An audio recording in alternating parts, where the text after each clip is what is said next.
The Sterling family reunion was in full bloom at the Meadowbrook estate, a grand property passed down through William's lineage for 3 generations.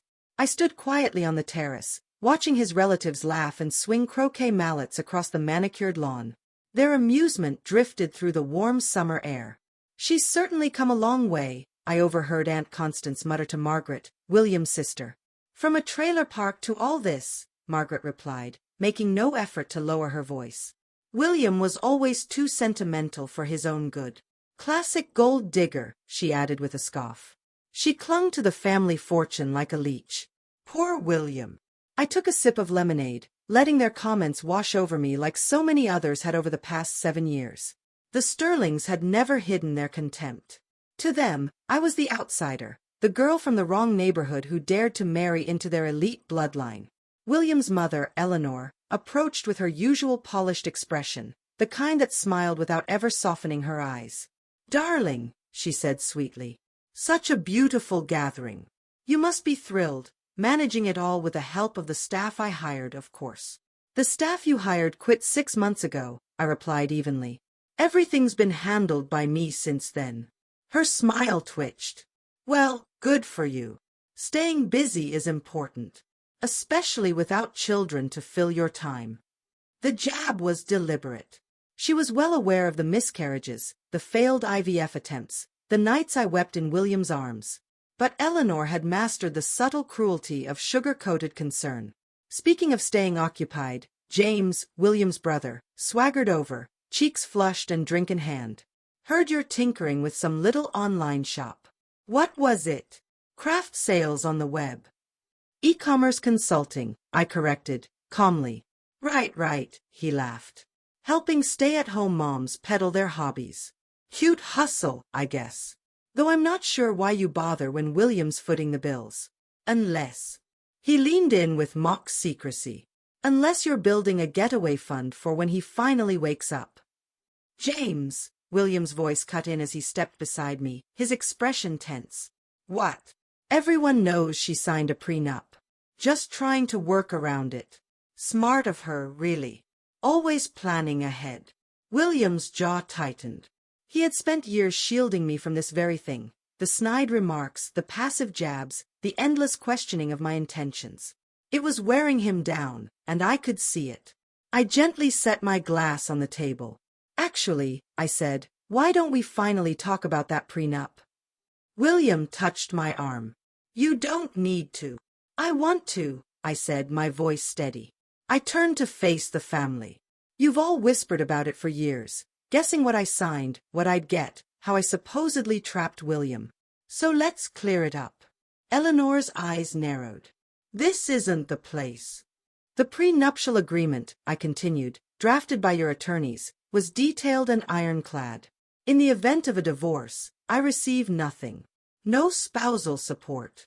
No shared assets. No access to the Sterling estate. And I signed it without a second thought." "Of course you did," Margaret sneered. "You were playing the long game, waiting for him to rewrite his will, add your name to the accounts." "He didn't," I interrupted. "Because I wouldn't let him. Joint accounts, property in both names, investment offers. I declined every one. Not a single cent of your precious fortune has passed through my grasping trailer park hands." Constance motioned vaguely toward my designer dress. "Then how do you afford this?" I said, smoothing the silk fabric. "Bought it myself. With my own money. From that little business venture James finds so amusing." James let out a scoffing chuckle. "Sure. Must be quite the Etsy empire." William stepped forward, the anger no longer hidden. "That's enough," he snapped. "All of you. Sophia has built something extraordinary, and you're too arrogant to see it." "William, sweetheart," Eleanor said in her most syrupy voice, "we're just trying to protect you." "No," he said, voice hard. "You're not. You never have. And I'm done pretending otherwise." He pulled an envelope from inside his blazer and held it out to me. I was going to wait until the party was over, but since we're here. He handed it to me. Inside, divorce papers. The air shifted. Even the laughter out on the lawn seemed to fall silent. "William," I said softly, stunned. He didn't look away. I love you. More than I've ever loved anyone. But I can't stand by while they tear you down. And I won't be the reason you stay tied to this abuse. You deserve more than a husband whose family sees you as a parasite. Eleanor gasped. William, you can't mean this, over some hurt feelings. 7 years of insults and suspicion, he replied coldly. 7 years of watching the woman I love be insulted and second-guessed. 7 years of being forced to choose between my wife and my family, because you made it impossible to have both. But the prenup, Margaret stammered. She walks away with nothing. Exactly, William said. She gets nothing. And that alone should tell you everything you need to know about who she is. I looked down at the papers, then up at the man I had loved since I was 19, the man who had seen past my roots, who had believed in my dreams, who stood by me through heartbreak and success alike. You're right, I said quietly. There's nothing I'm owed from the Sterling estate. My gaze swept across their stunned faces. Good thing I never needed it. I pulled out my phone and dialed. Jennifer? Yes. Go ahead and send over those documents we discussed. All of them, the ownership papers. Eleanor's face hardened. What ownership papers? I took the divorce papers and signed them, calm and unshaken. Now things get interesting, I said. You see, James was partially right. I do run an e-commerce consulting firm. What he doesn't know is it's one of 12 companies I own. 12. William's eyes widened. He'd known I was successful, but not the full extent. I had kept that to myself, wary of money complicating an already delicate dynamic. Turns out, I added, knowing how to leverage digital markets pays very well. My little project is now valued at over 200 million. James dropped his croquet mallet. But that's not even the part I'm proudest of, I said, handing the signed papers back to William. It's what I've been doing with the money that matters. Investing, acquiring, building. Real estate, mostly. Commercial lots, apartment complexes. I turned to Eleanor with a knowing smile. One of the most prestigious estates in the Hamptons, held by a single lineage for over 3 generations, now belonged to me. Eleanor's face lost all color. No, she breathed. Meadowbrook's been bleeding money for years, hasn't it? I said casually, as though discussing the weather. The upkeep, the taxes, the wages. William told me you'd been searching for investors. I paused, letting it sink in. So I invested, I added. Quietly, through a web of shell companies. I didn't want to ruin the mood at family dinners. You're making this up, Margaret whispered, almost to herself. Right on cue, Jennifer, my attorney, appeared at the top of the garden steps. She was brilliant at 2 things, legal strategy and well-timed entrances. Mrs. Sterling, she said crisply, I have the documentation you requested. She handed me a thick folder with a satisfied smile. And congratulations again on acquiring Meadowbrook. An impressive addition to your holdings. I opened the folder to reveal the deed. Technically, I said, holding it up for them to see, I've owned this property for the past 6 months. You've all just been living here, as my guests. The silence stretched thin and long. Even the birds in the nearby trees fell quiet. But, this is our home, Constance murmured, her voice barely audible. And you're welcome to stay, I replied evenly. I'm not heartless. But there will be changes. First, rent. At current market rates. I turned toward James. And as for you, that entire wing you've been occupying for free while you find yourself? It's being converted into a residential program, a scholarship home for young women from disadvantaged backgrounds. I took a breath. You've got 30 days to move out. You can't do this, Eleanor shouted, her composure cracking. This is our family's legacy. A legacy that was financially imploding, I said coolly. I stepped in, stabilized it, and now I'm giving it a new purpose, one that doesn't involve pampered relatives looking down their noses at people like me. She turned to her son, panic rising. William, say something. He looked at me, not with anger or confusion, but with a strange mixture of awe and perhaps relief. She's not my wife anymore, Mother, he said gently. We signed the papers today. This is no longer my concern. This is between you and your new landlord. Margaret stepped forward, her tone sharp, bitter. So it was true all along. You really were after the money. I met her glare without flinching. Was I? I asked quietly. I've had more money than all of you for years. I never needed William's inheritance or the Sterling estate. All I ever wanted was to be accepted, to be loved, to be part of a family. I paused, scanning their stunned expressions. But you were too blinded by your own arrogance to see that.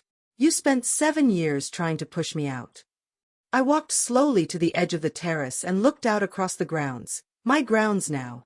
You know, I said softly, before all this, I was going to make an announcement today. I was planning to gift the estate to William and set up a trust to keep it in the Sterling name. I turned back to them. Because even after everything, I loved him enough to preserve what mattered to him. I let the silence settle. But now, I smiled. Now I think I'll turn Meadowbrook into a tech incubator, a space for women entrepreneurs. Women like me. Seems poetic, doesn't it? The house that once rejected me becoming a refuge for those society tries to shut out. Sophia, William stepped forward, voice soft. I had no idea. Why didn't you tell me any of this? Because I needed to know you loved me for who I was, not what I could give, I said sadly. And you did. You truly did. I looked at him with a quiet, bittersweet smile. But sometimes love alone isn't enough when the people around it are set on tearing it apart. Eleanor sank into a chair behind her, the full scope of her misjudgment finally settling into her bones. You may be leaving this marriage with nothing, she said weakly. But I walk away with everything else, I replied calmly. Funny how hard you fought to protect the Sterling fortune, and never noticed I was legally acquiring it. There must be something we can do, James stammered. This is fraud, illegal, something. Jennifer, practically glowing with satisfaction, stepped forward. Everything was above board, she said. Purchases were made at fair market value. Taxes paid in full. The financial hardship and capital needs of the Sterling estate are a matter of public record. She raised a brow. There's nothing illegal about buying available property, even when the seller doesn't know who's buying. That's manipulation, Margaret hissed. No, Jennifer replied. That's what shell corporations are for. Strategic anonymity. Perfectly legal. I began gathering my things, ready to leave behind the party, and the version of my life I had outgrown. Lease agreements will arrive in your inboxes this week, I said. Below market rates, because despite everything, I'm not spiteful. I'm just finished. William's voice was quiet behind me. Where will you go? I own a penthouse downtown. One of several homes. I'll be just fine. I paused at the steps. Will you? He gave a quiet, bittersweet smile. I think I will. For the first time. I'll be free. He looked around at his dumbfounded family. Both of us will. As I began walking toward the house, my house, Eleanor called out one last time. Sophia, please. We can fix this. We're family. I stopped. But I didn't turn around. No, Eleanor. We never were. Real family doesn't whisper insults when you're not listening. Real family doesn't spend years trying to prove you don't belong. Family loves you, without conditions. I turned my head slightly, just enough for her to hear the final words. But the estate is in better hands now. Hands that build rather than destroy. That embrace, not exclude. That know what it's like to be told they're not good enough, and rise anyway. And with that, I walked away, leaving them stunned on the terrace of a house that was no longer theirs. Because sometimes, the sweetest revenge isn't proving your worth to those who doubted you. It's succeeding so completely that their doubt becomes irrelevant. The divorce was finalized a few weeks later. William and I parted on kind, respectful terms, free at last from the weight of a family that never accepted us as we were. He sent me a message on the day he moved out of Meadowbrook. Thank you for showing me who they really are, and who you really are. I'm sorry I couldn't protect you better. I replied. You loved me. That was enough. Be happy. The Sterlings did everything they could to undo what had been done. Legal threats, online smear campaigns, even offers to repurchase the estate for double its price. I turned them all down. Today, Meadowbrook is home to 20 young women, future leaders and founders, building companies and legacies of their own. As for the Sterlings, they now lease a small portion of the property, a quiet wing at the back. Their downsized lifestyle is a daily reminder of the cost of arrogance. And me. I'm creating something new. Something stronger. A legacy that doesn't ask for permission, and certainly doesn't seek approval from people who never cared to understand me. I didn't need to marry into money and power. I built it all myself. And now, I give it away, to those who deserve a chance to do the same.